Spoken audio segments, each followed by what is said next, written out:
পরিশ্রম ও খরচ কম এবং দাম ভালো পাওয়ায় নওগাঁয় প্রতি বছরই বাড়ছে আখের আবাদ। খরচের প্রায় ৩ গুণ লাভ হওয়ায় কৃষকের কাছেও চাষাবাদে বাড়ছে আগ্রহ।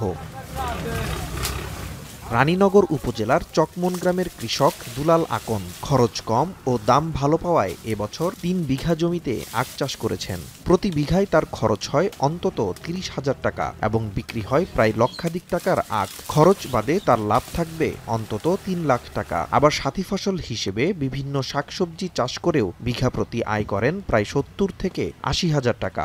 ১ বিঘাতে খরচ হয় ৩০,০০০ টাকা। এর মধ্যে আবার আমরা শাকসবজি দেই। ১ বিঘা মাটির হলো কুশার বিক্রি হয় হলো ১.৫ লাখ টাকা। কৃষক দুলাল হোসেনের মতো অনেকেই আখ চাষ করছেন। কৃষকরা জানান, অনুকূল আবহাওয়া ও রোগবালাই কম থাকা এবং উচ্চ ফলনশীল জাতের কারণে উৎপাদন ব্যয় কম হচ্ছে। ভালো ফলনের পাশাপাশি বাজারে চাহিদা বেশি থাকায় আখ বিক্রি করে ভালো দাম পাচ্ছেন কৃষক। রোগবালা গত বছরে সে বছর কম আছে, তারপরেও হাটে নিয়ে গেলে মানে খরিদার কাটা যাচ্ছে। রোগবালায় ভিঙ্গার আছে, ভাইরাস আছে। কুশার একটা চেপে খাওয়া যায়, আবার ওই রস করেও খাওয়া যায়। ১ বিঘা জমি ৭০,০০০ টাকাতে কিনে নিছি। এখানে আমাদের টাকা উঠে গেছে, আজকে বেশি উঠে যাবে। অন্য ফসলের থেকে কুশের আবারটা ভালো হয়, এই জন্য আমরা করি। উঁচা মাটি আলু লাগাই, রসুন, পেঁয়াজ, হ্যাঁ, ফুলকপি, পাতাকপি, এই ফসলগুলো আমরা একসঙ্গে সাথী ফসল হিসাবে করি।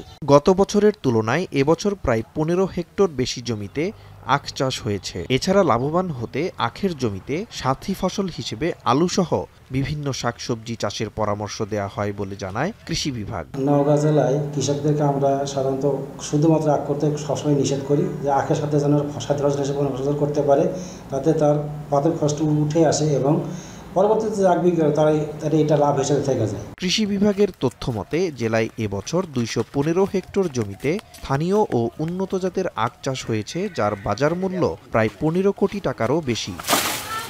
এখন নওগাঁ।